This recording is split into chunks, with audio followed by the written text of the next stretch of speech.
And I promise, when God puts something in you, you don't know if it's your own dream or if it's God's dream. If somebody would shove you in a corner and say, tell me, is that from God or is that yours?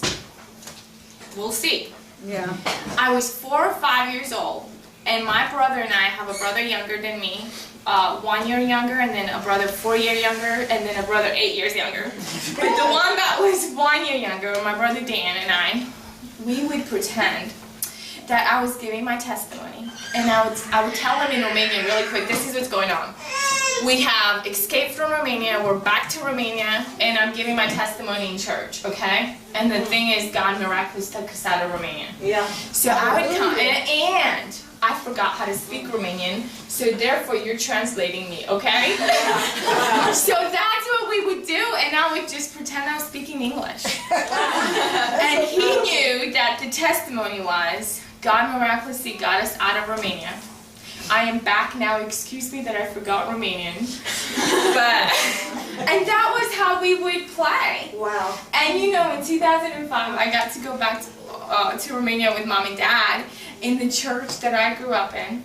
And my cousin is now the pastor. Wow. And one thing, women don't do this in Romania, okay? If you're a godly woman, you tell poetry in church.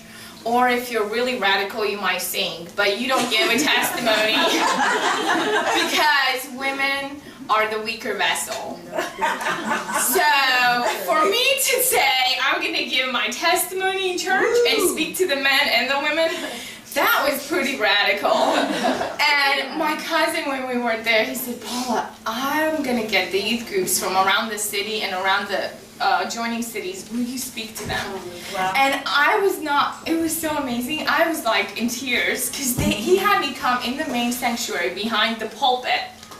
And here I am, a girl, and I'm playing out my pretend play with my brother in real life. And I had such a strong accent that they were laughing at me. So it was true that my Romanian got almost, you know, shaky. So I'm telling you, whatever God puts in you, if somebody showed me in the corner and said, Paula, is that a God dream or not?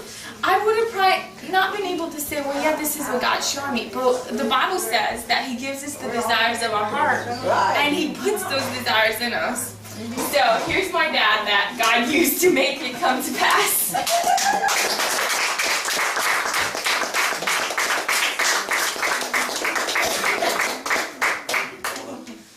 I wish I could speak as good as she does. Yeah, you can. But I hope I'm not gonna make you too tired listening to me or trying to make sense.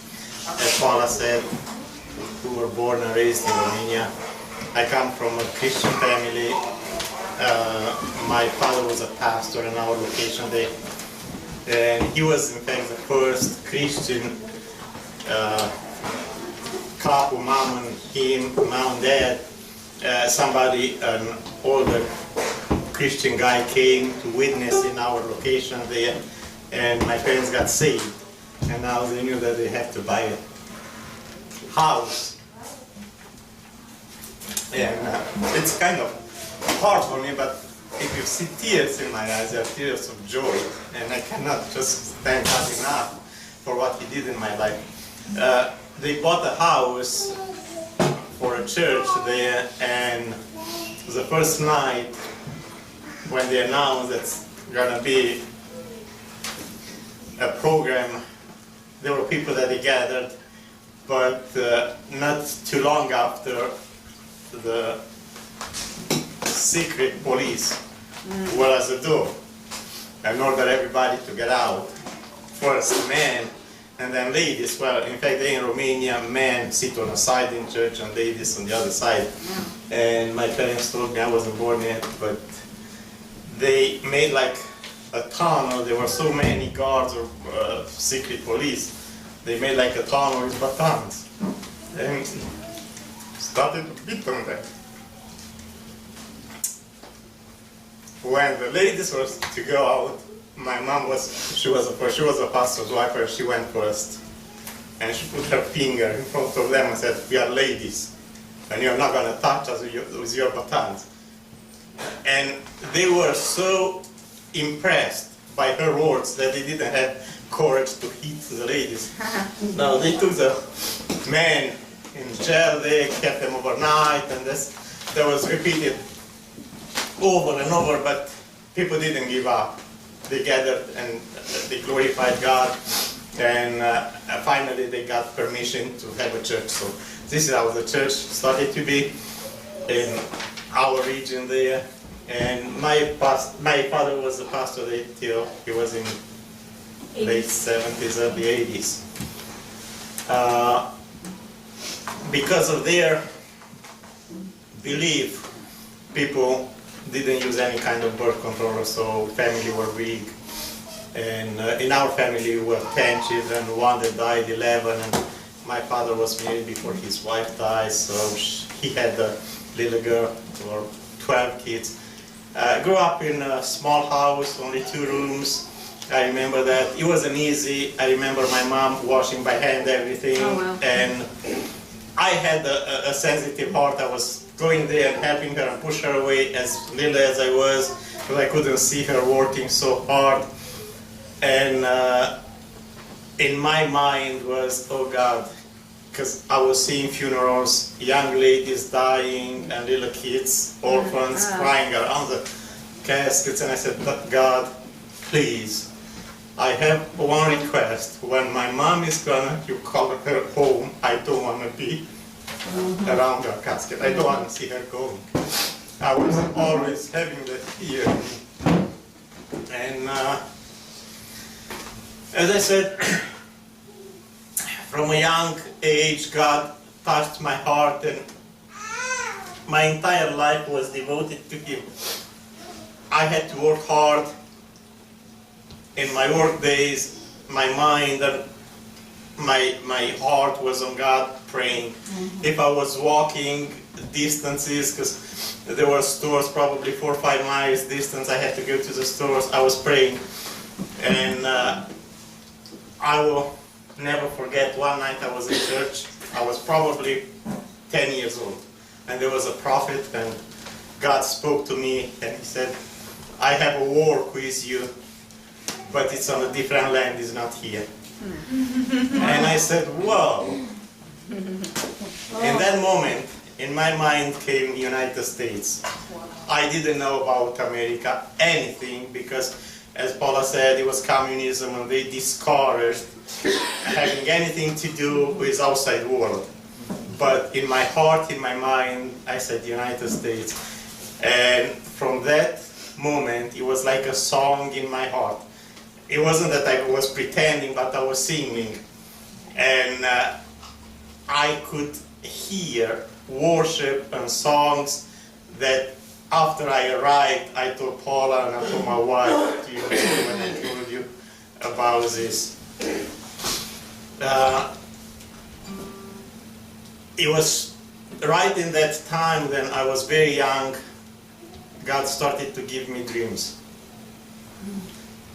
And it was one dream that came repeatedly again and again and again growing up for many years. I was dreaming that I was seeing people dressed like for a holiday. In my mind I could explain only that, having instruments. And when you guys sang here, I couldn't stop my tears, because it was that I had in my dreams.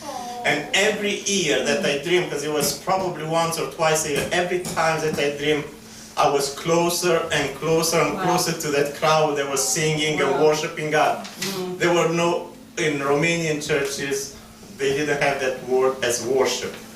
They were singing songs, praying in their knees and preaching the word. But it was not joy. You couldn't see a smile. You were not supposed to laugh in church. You would see only sorrow, and they were singing about pain and sufferings and needs and that. But God in my dream showed me something more, and I said to myself, and I said to God, God, now I know there is something more than this, and one day I'm gonna see it with my eyes. Probably I was 14 or so, and I started to have dreams that I was flying from Romania to United States with no plane. I never saw a plane in my life then. But I was flying, and in my dream I would say, I want to stop and see now. I know that I'm far away from my country, overseas, just to see if the trees are the same like in the grass or so. And I will never forget one night I dreamed that I was flying and I stopped in New York. And in my dream I saw two buildings, two towers that you couldn't see the top. I told my wife, I woke up, I told my wife, I said, this was the shape of the buildings, the color, the glass, and everything I described to her. I never heard that this exists or so, but I had that in my dream. Now, that was in my heart all my life. Life there was hard, as Paula said, it was harder than you can imagine, and the hardest time came in late 70s, early 80s, when everything was rationalized. If you wanted to go to the stores and buy food, you were registered at the closest store to your house, and you had to give your ID and all the information, and they would assign you a pound of meat, 2 pounds of flour, 1 pound of rice, and I don't know how much butter, a small piece of butter, some oil, for 1 month. We were 5, because Ben wasn't born yet, and in 2 shopping bags, you would take the food home for the month. Yeah. You couldn't go to any other store because you had to show the ID, and you couldn't buy anything to your store. They would say, well, you bought, and you know, for this month we cannot give you anything. We had money, because I had a good job, my wife had a good job, but we couldn't enjoy the money that we had. In church, it was communism, they discouraged Christianity, they discouraged church. I remember places where they were allowed to build a church, and after that the government went and leveled the church down and killed people too, that they stayed in front of bulldozer or so. In our church, we remodeled something inside, and we made a balcony, and I was helping with that every day after work. So when the work was done, the next night they went with bulldozers, broke the gates, and went inside and demolished everything. Then they publicized that they had to do that because they found some buried bodies under the whatever construction was there. So that's why they went to demolish, you know. So it was a tough life. You couldn't enjoy your spiritual life, and so in all of this, my dream was still alive, and I was still asking God when it's gonna be that He's gonna fulfill that in me. We had Paula, we had the 2 boys, and I said to my wife, I said, I don't want my kids to go through life as I did. Before we got married, when I proposed to my wife, I said to her, I said, Maria, I want to marry you, but you have to tell me now, my dream is to go to the United States. Would you come with me? And she said, I would go, Vasile, I would go barefoot with you. So I said, well, yeah, you are my wife.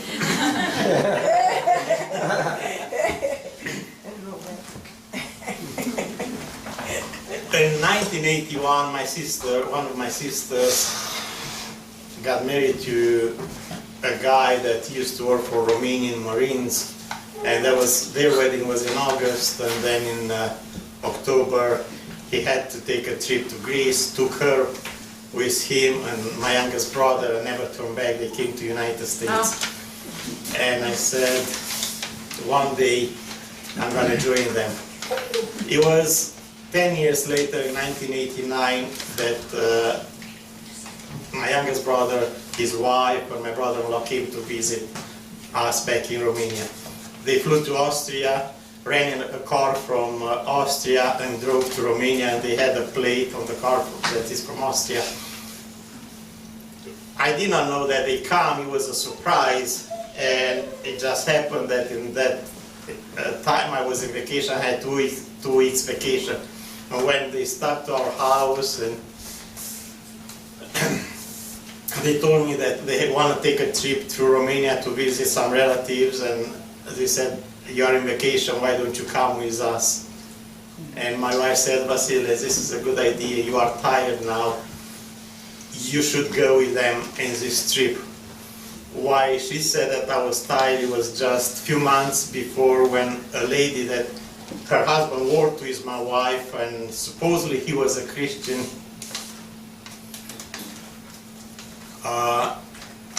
my wife and them talked about the house, but she had connections with the government, and this is what she did, she robbed people.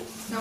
And she said to my wife, "If you give me $80,000, I'm gonna sell you a house, because I have somebody in the government that can do this."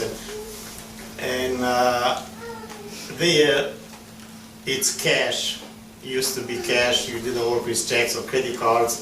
And my wife comes home. We went and borrowed from one of her aunts 80,000 lei, like in $80,000, and we made a deal with this lady.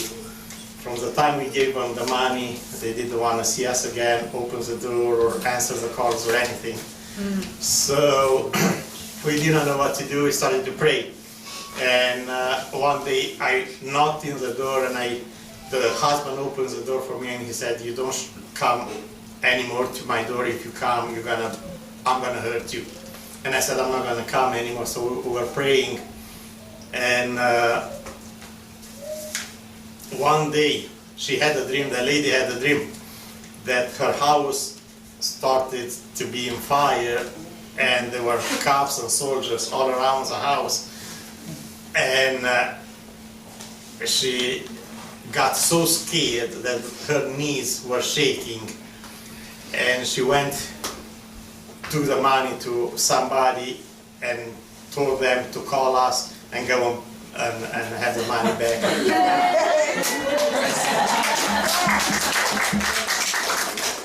And it was exactly that time when I was fasting and praying, I remember, for 50 days, day after day. I ate only at night, and I said, "God, you have to help us in this, because it was such a big debt, and I didn't know how I'm going to cover it." So that was the time my wife said, "Yeah, Vasile, it would be a good idea for you to go in this trip." Going in that trip,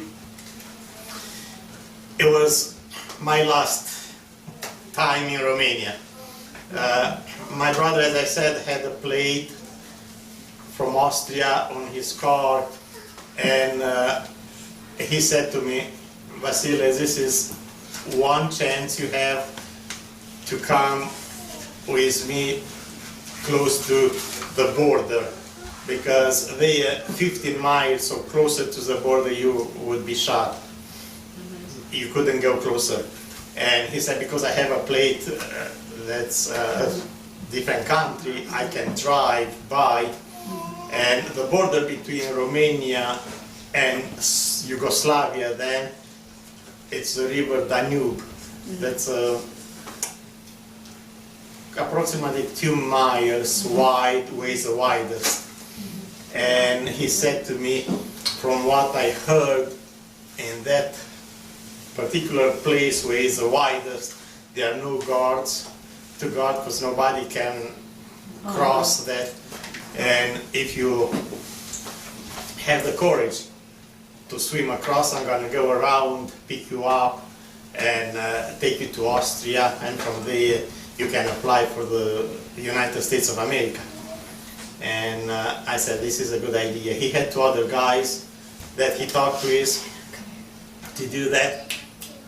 No, you can't, Hannah, you can't talk right now. Yeah, you can. And Just 1 second. yeah. We didn't tell you about the Danube, that river right there. Yeah. growing up, and for years, my mom and dad, I would hear them talk about somebody disappearing. Somebody so-and-so talked about escaping and nobody knows where they're at. Well, what we knew was that on the shores of the Danube were mass graves of people trying to get out of the country and being shot, either on the Romanian side or they crossed all the way to Yugoslavia and they were being shot there. And we knew that there was mass graves and they would just be unaccounted for. If they happened to tell someone, I'm going to escape, people knew, well, they escaped, nobody heard from them, they're dead. So this is, that river, even the name in Romanian, it was very a grotesque name almost when you would hear it because you knew people were dying in that river. And I was with him and two other guys, and it was around 12 o'clock at night when he drove us close to the river. From the road and down to the water, it was about a half a mile hill, downhill, that they planted some kind of bushes with thorns that I never saw in my life. So nobody could go close to that to the water. And it was middle of the night. It was 12 o'clock at night. We got there. We went through the bushes and as the water. I prayed and I said, God, I'm in my hands. I know that I have a dream in my heart, and I know that you promised me this, and I think this is the time. And we were three guys. We started to swim. We had our clothes in a plastic bag, each one, and we started to swim towards the other side. I did not know how wide it is, and I didn't imagine the waves or the hardship that it was. You know, soon after we got in the water, I saw they had a lighthouse not too far from there with a strong light. They would go around the water, searching the water. And when that beams of light came close to us, we had to go under the water. And then the lights were going up. So probably every, I would say, less than 5 minutes we had to do that.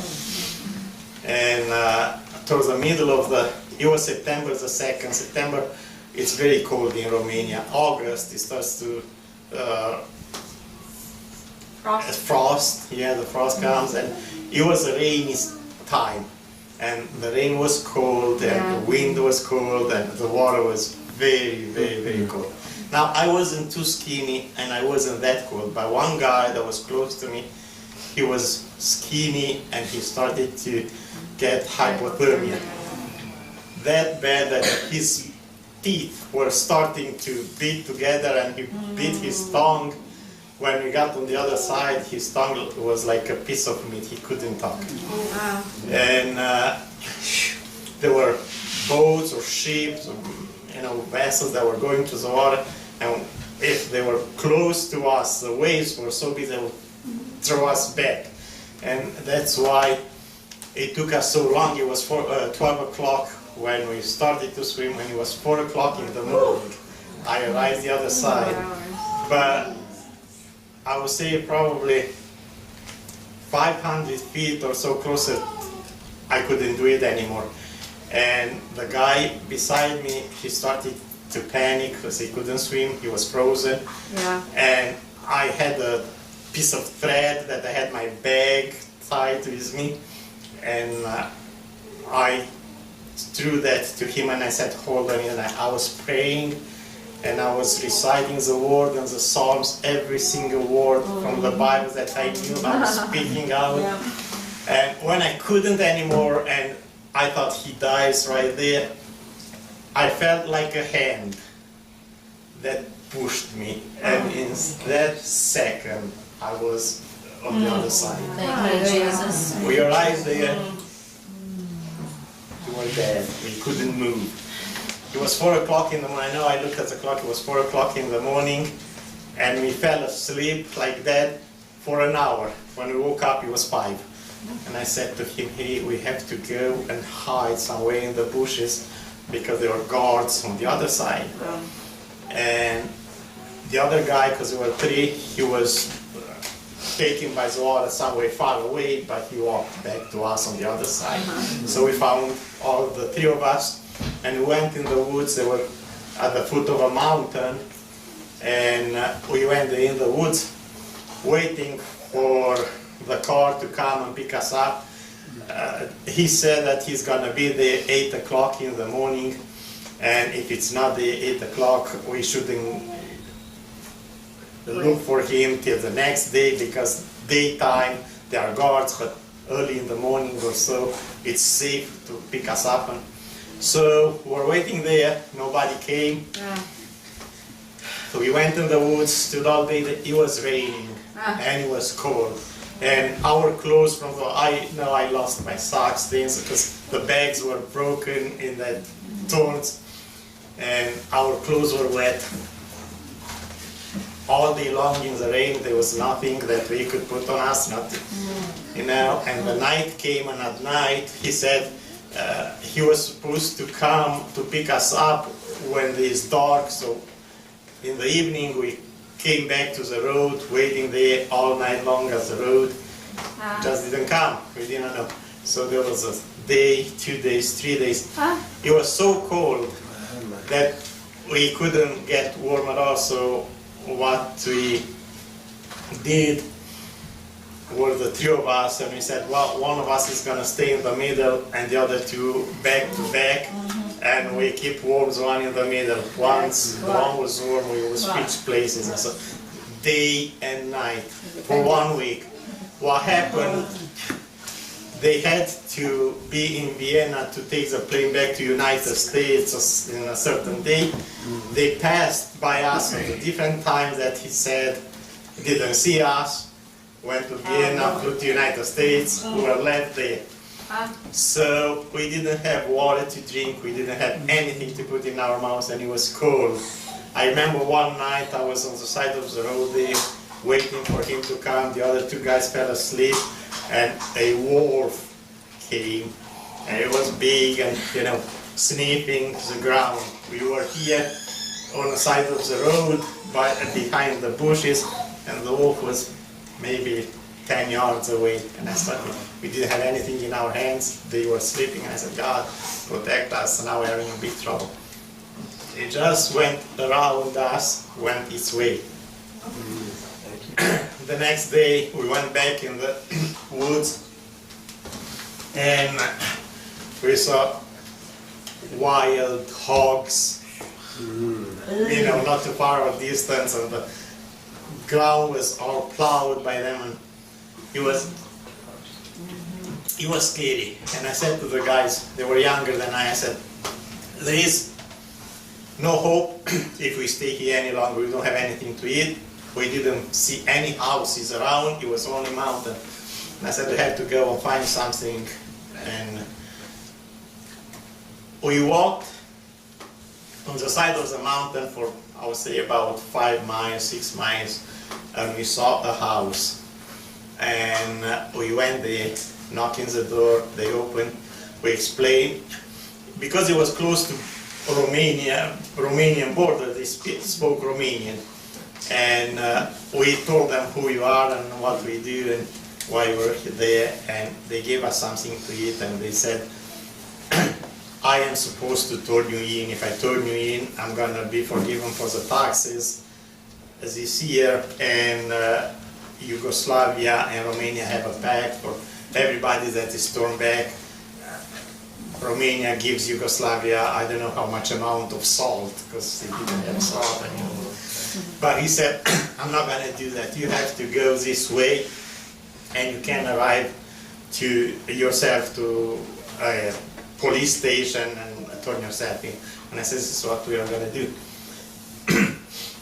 When we arrived on the other side of the river, I saw graves, one after the other, on the entire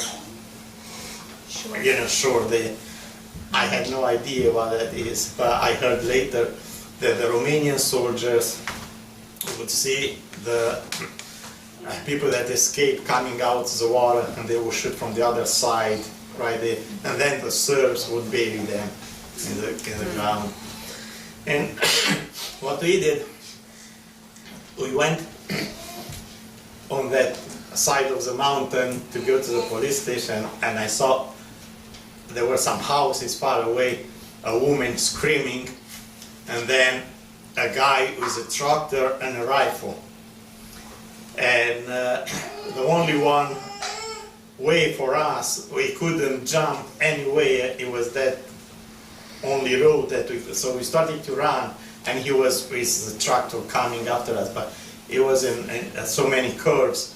So at one moment after a curve we jumped, and he passed us, and he was looking for us.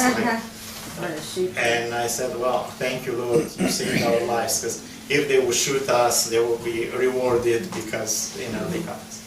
So we saw a car coming, and we stopped that car and told them, we don't know where the police is, would you take us to the police? So that guy took us to the police station. We explained what happened, and they said, well, what we have to do, we have to put you in jail here and check back on you in your country. If you are not criminals or so, then we can send you to the refugee camp. If you have some black spots in your history, you have to be turned back. So it was for 30 days that we were in that prison there till our records came, and because we were clean in our records, they sent us to the refugee camp. Now, in that prison that worked for 30 days, it wasn't easy. We had to work hard from dark in the morning to dark at night. We get in the morning, they said it was tea, but it was just some water that was colored and a piece of bread. And for lunch, it was some kind of a red soup, but it wasn't nothing in that, it was only warm water. And so for dinner, we survived 30 days. After 30 days, we were taken to the refugee camp. That was a nightmare. When we arrived there, we said, wow, it's a refugee camp, it's not prison, it's going to be easier. In the refugee camp, they had rooms a little smaller than the size of this room, 55, anywhere between 55, 60 people in one room. When they put us in that room, they couldn't close the door. They had to push the door with their knees, and I was the last one on the door there. People were like this. And there were immigrants from all over Europe. It wasn't only from Romania. They were from Poland, from Turkey. I don't remember. Even Uzbekistan and these nations. Yeah. Even from Iran, and so it was evening when we arrived there. They closed the door, and I was pressed like this as the door. Now, at night time, I started to be tired. I wanted to lay down. There was no way I could sit. So after everybody found somehow a position to sit down, I could sit as a door, but I didn't have room for my legs. I had to put my legs up on the door so I could put my back down.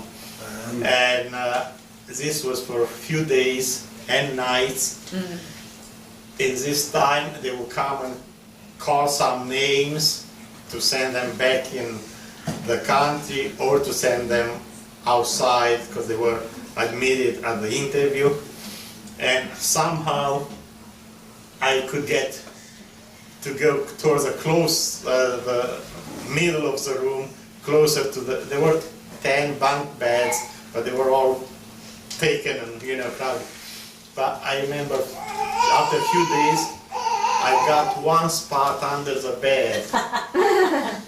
But there was a problem when at night they went probably 5 or 6 in the morning, they would press on my chest. And there were people that they passed out, were taken out. I never heard from them. I don't know what happened to them. And I was there for 67 days.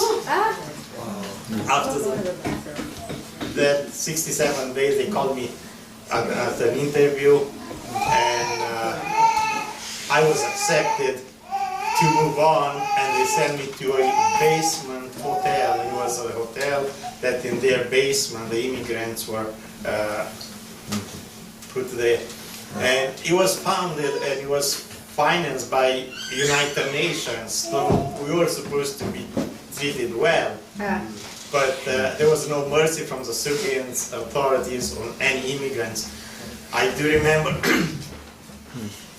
they caught black guys, black people in Belgrade having passports, visiting, and they threw them in that refugee camp and took the passports from them and didn't explain anything. And they were from Africa, about 10, 15, that they were there. And I remember one day they started to knock in the door and scream for the passports and to be released.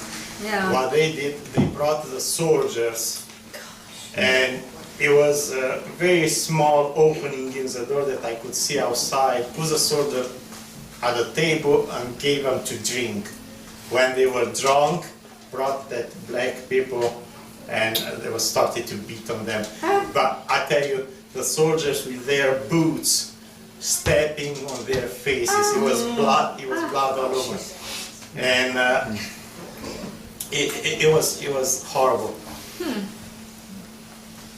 At the interview, they would ask you who were you crossing the border with. You had to give names, and if everyone from that group were there, then they listened to you. If one was lost or something, they would send you right back in your country.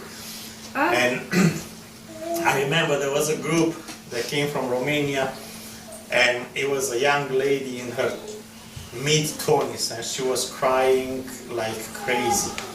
She said that there were 14 in their group, and they came to the Danube to swim across, and she said she went to a family that were neighbors, and they had 10 children, and the oldest one was 18, and good Christian family, and she said to that parents, let him come with us. If he comes and he gets to the United States, he's going to be able to send you money and help you.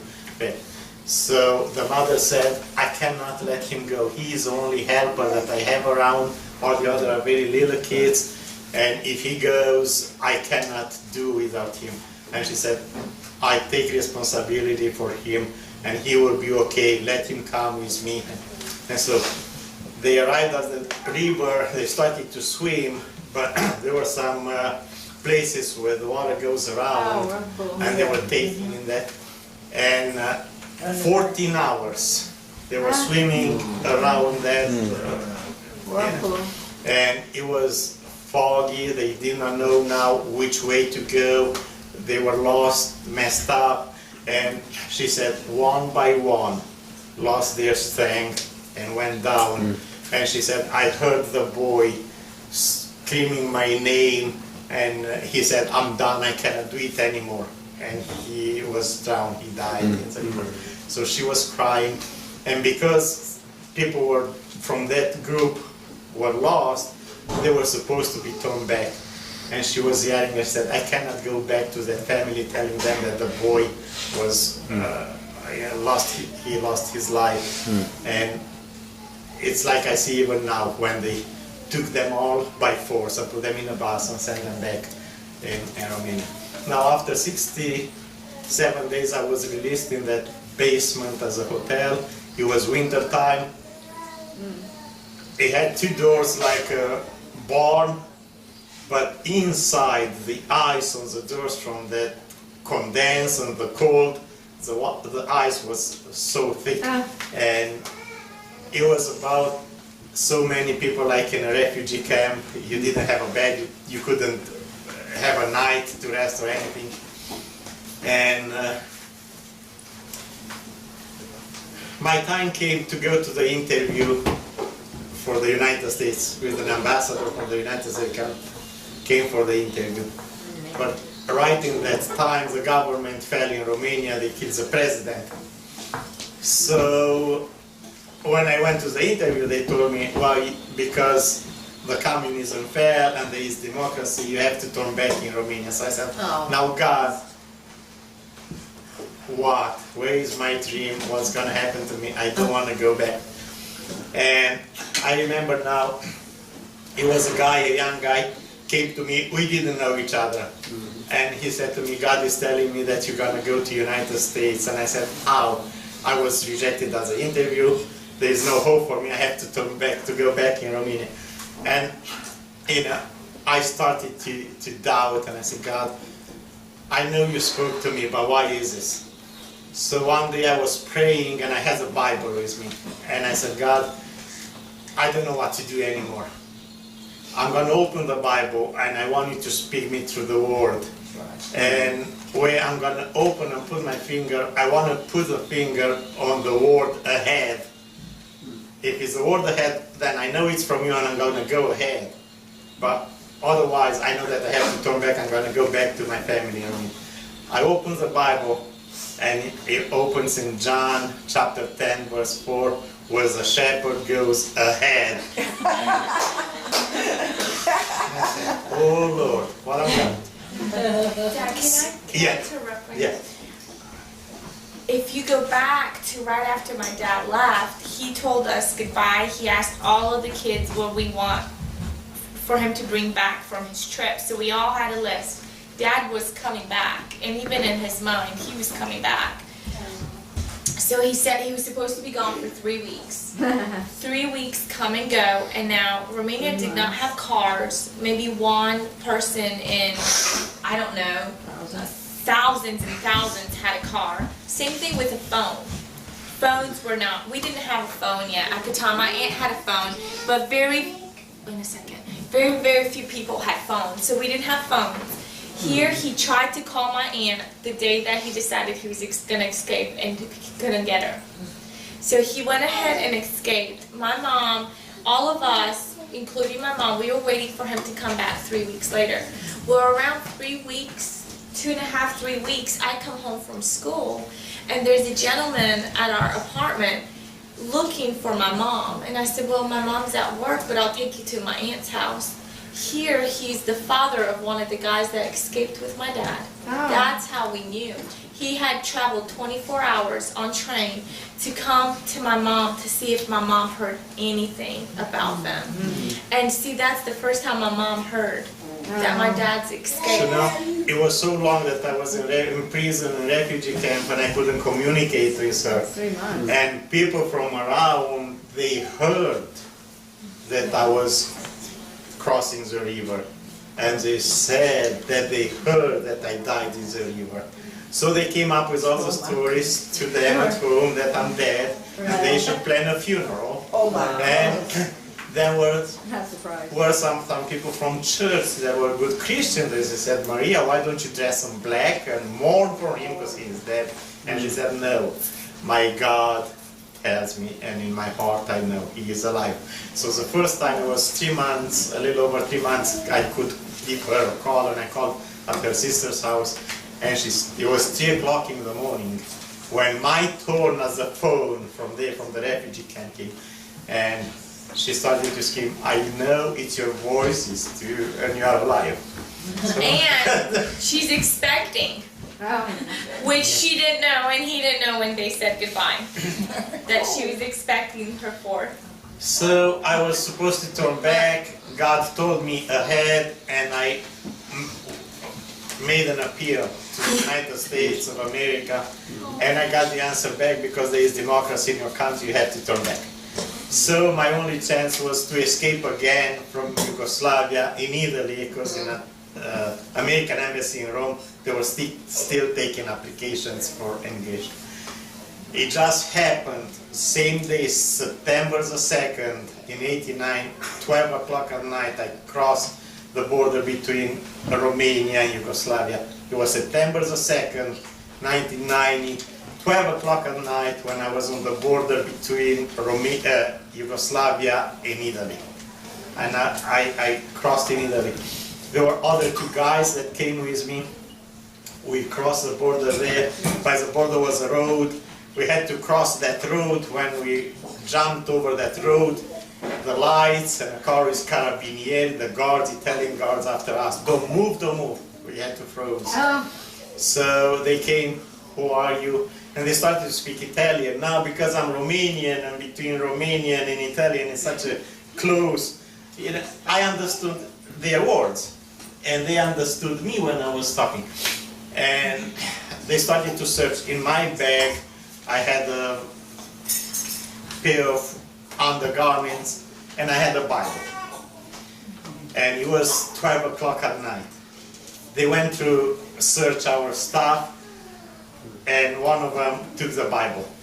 I saw the Bible, and there were 4 of them, and said to the other 3, I know this book. He is a good man. You must let him go.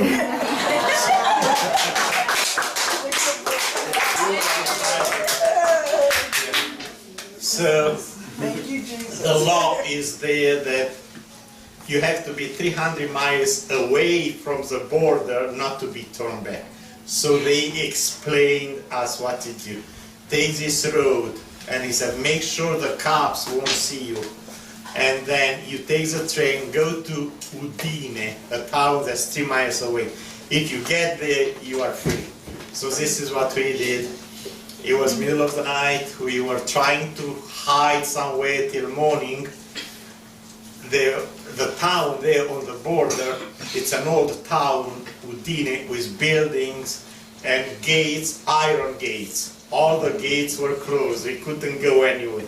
So we were so desperate to find a place or a corner, something, when we saw the cops with the lights going around to hide. Somehow we found a gate that wasn't locked, and it was a 4-story building. We went up, and on the top of the building, and there was a sink with running water. We could wash our dirt off of us because it was mud, and so in the morning we went to the train station and we bought a ticket to Udine. So from there we were safe. We arrived in Roma, in Italy, went to a church. There was a Pentecostal church in a town, Acilia. Knocked in the door, talked to the pastor, and he said, hey guys, I can use you here because I have to dig this basement a little deeper, and we're going to give you food if you want to stay here and work for it. I said, well, be glad to, till we could speak Italian. When we could speak a little bit the language, then we could go to the embassy to apply for the United States. So this is what we did. It was tough there because we were digging the building, and it was a kind of a low land, and in one night it was a torrential rain, and it filled up the basement. So we had to bring our bags out, and it was, after a few months we could speak a little bit Italian, went to the American embassy, applied for, and I was accepted. The moment when I was accepted, I called my wife, and 4 kids now in Romania. Were 3 when I left, but Ben was born.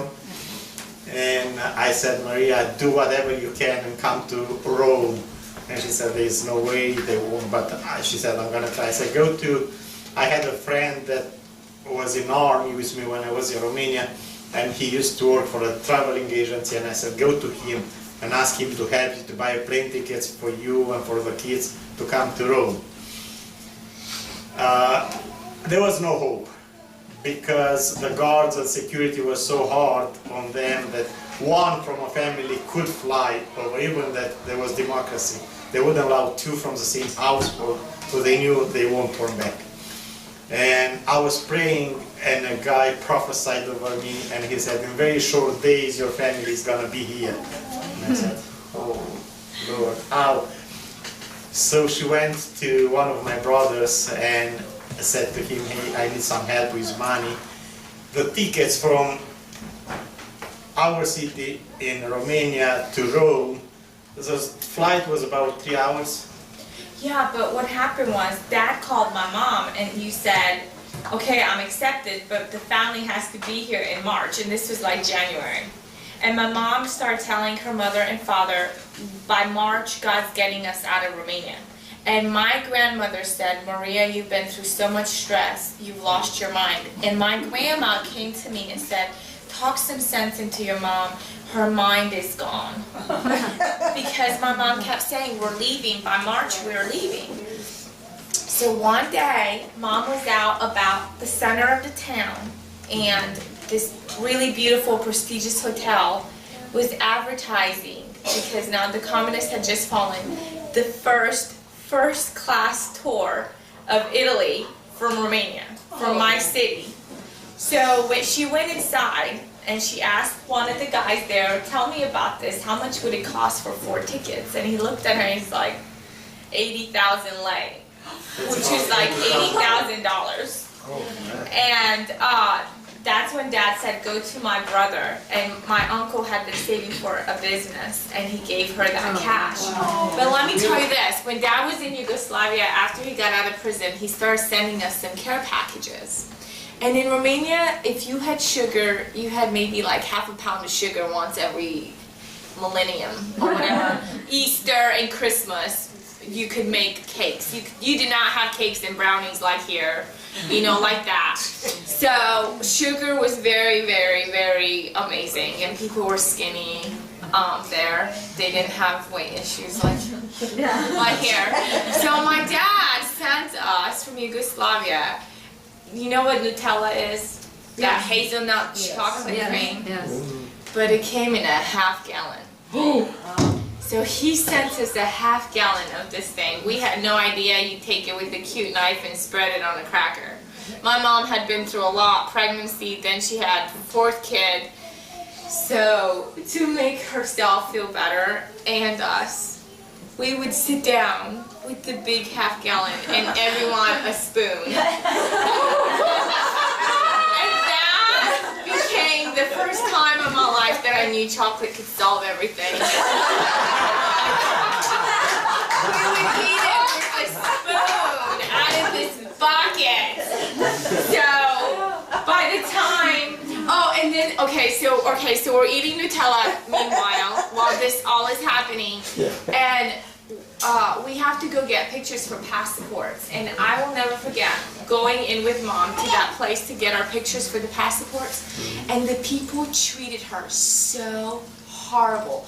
Here she is with 4 kids. They treated her like she lost her mind. They're like, what are you here for? She said, I want 4 pictures for the passport. And I'll never forget how this one woman looked at me and goes, okay, you're going to waste your time and your money, but whatever, like that. And she took pictures of my mom and all of us kids, and as a little kid, I knew how much they hated her for even trying it, because it was like, you are out of your mind, you're a crazy woman for wanting to have these pictures taken. But then within a few weeks, we get the passports, and we got accepted on that tour.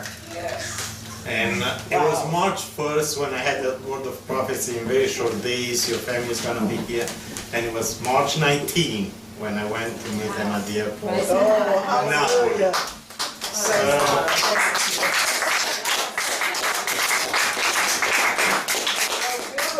So we get ready to pack up, right? But we cannot make it seem like we're leaving the country. So we only could take, and in March it's freezing cold. It was like 30 degrees, 25 degrees there. Freezing cold, so we could only take seasonal clothes, no pictures, no mementos, nothing. We have to make it look like we were going on this trip. Right, we couldn't tell anybody. So my mom, she didn't care. We literally closed the apartment with everything in it and walked away. And the thing was, because it's so cold there, okay, go tell Grandma very quick. Because it's so cold there, we wore a lot of snowsuits. Like in that movie Christmas Story when Mom sends them out to play, we wore those. And that's where we were on the train and on the plane, plus Nutella for a few years. And by now my dad had been in Italy for about a year, so he is speaking Italian. We get off the plane, he looks so suave, nice, dressy pants, sport coat. I'll never forget how wonderful his cologne smelled. And my mom and us get off the plane in snowsuits and like 30 pounds heavier. We were all like little Oompa Loompas with snowsuits, and in Napoli it was like 75 degrees. You know, and poor Dad. Dad, what did you think when you saw us? This is what I think. Yes, Lord. So we applied in American Embassy for them. They were accepted, and they told us by November your tickets are gonna come. It was a family from north of Italy that had 2 missionaries guys in Rome. I was good friends with them, and they said, hey, you can go north of Italy and live with my parents. They have an apartment attached to their house. Hallelujah. And we went there. It was a good life. I found some work to do. So. It was June 24.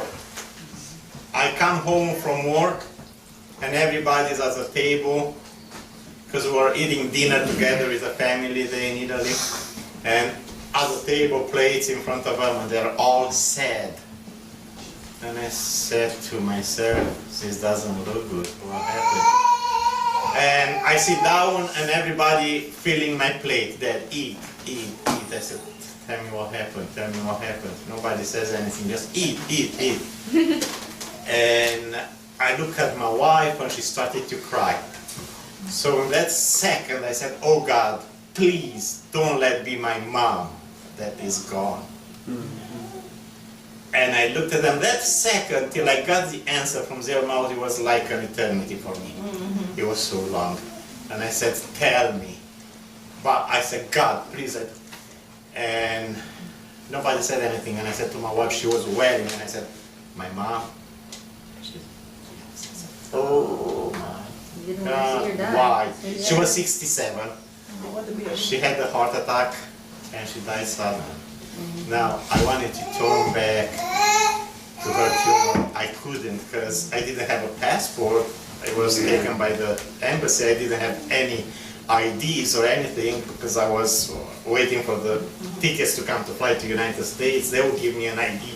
All my IDs were taken, and I didn't know what to do. I was crying. It was hard. And it came in my mind how I prayed when I was young. God, don't allow me to be home when my mom is gone. I couldn't go back. So that was June 24. The next day, a phone call comes, and it's the American Embassy. And they said, Mr. Onisa, your tickets arrive. By 5 o'clock, you have to come and sign, and you're gonna fly to United States. I didn't expect till November to get the ticket, but it was June 25th that when they called me and they said, your tickets are here, and you're gonna... There was no time even to say goodbye to the church we attended. It was only the family that we lived. They were crying like crazy, crying for my pain, for my mom. I remember that sister going around the house when... And it was a bittersweet experience. It was sad for my mom, but I was happy for the tickets that arrived to fly to the United States.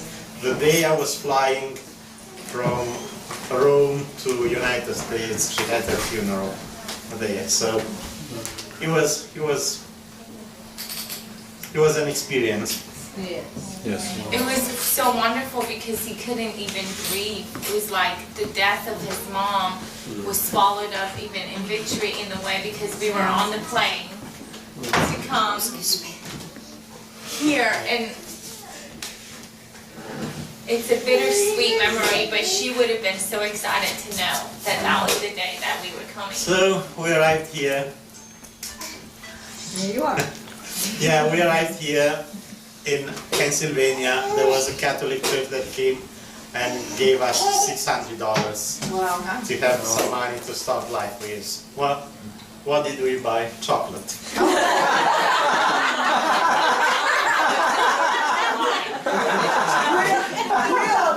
Real Americans. When we were meeting in New York by the immigration representatives that came, they told us, that they wanted to give us a gift for the 4th of July to arrive here, because it was end of June, and it was 4th of July is the first holiday, so that's why they didn't keep us till November. They wanted us to be here by the 4th of July. So the 4th of July, it was on a Sunday. That was Friday when our 4th of July was on a Sunday. It was for the first time we stepped in a church in the United States, and I could hear worship songs and instruments. And I told them, it was a lady singing a song, and I said, that was a song that I had in my mind and in my heart all my life growing up. And finally God did that for us too. And the choir got up and sang God Bless America, and we didn't know anything about 4th of July, and we felt like the whole church, they had been praying for us for years. We felt like they were celebrating us. They were singing that song. And so who are these people? Who are these people? Who's this lady next to you? That's my wife for 33 years. So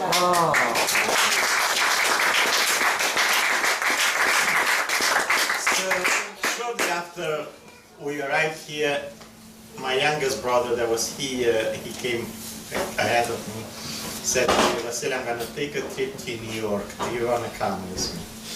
And I said, sure, I'm going. He used to be a taxi driver in New York, and he knew the way around.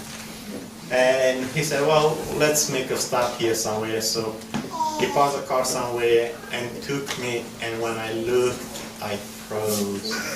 There were 2 towers that you couldn't see the top, exactly the color, the shape, and the glass, the windows, as I had 10 years before in my dream. It was exactly what I had in my dream. And I said, oh Lord, you are good.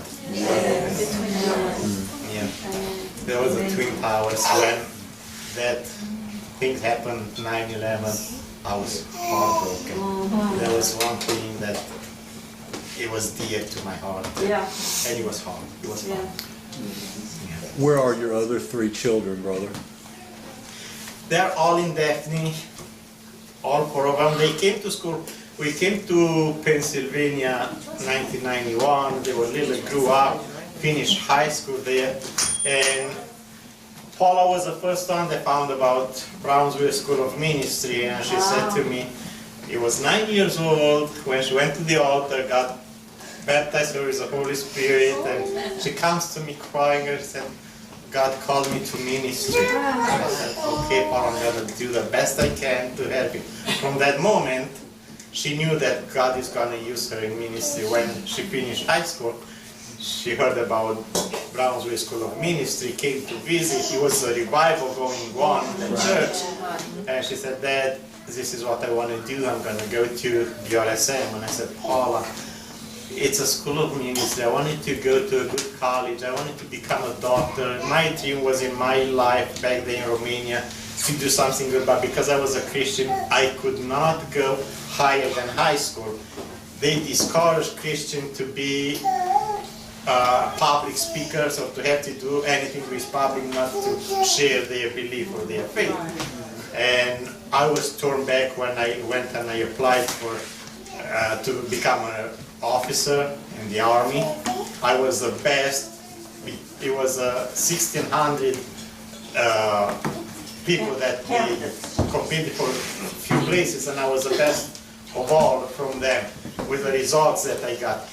And they told me they lost my records. So I have to, and I was very discouraged. And I said to her, no, I want you to go and realize something. And she said, Dad, if you don't let me to go where I want to go, I'm going to go where you say. But after you don't have any words to say, I'm going to go and do whatever I want. So I said, fine. So she came in BRSM. 1 year later, the younger one, Daniel, came in the same school. Then a little later after that, Cornell came. Ben started Christian school, Christian college in Valley Forge there in Pennsylvania, but after 1 year he came to that. So they started to get married, we started to have grandkids. My wife and I were still in Pennsylvania. I said, we don't have any life here anymore. Sold the house, bought the house here, so all 4 of them, they're here in that.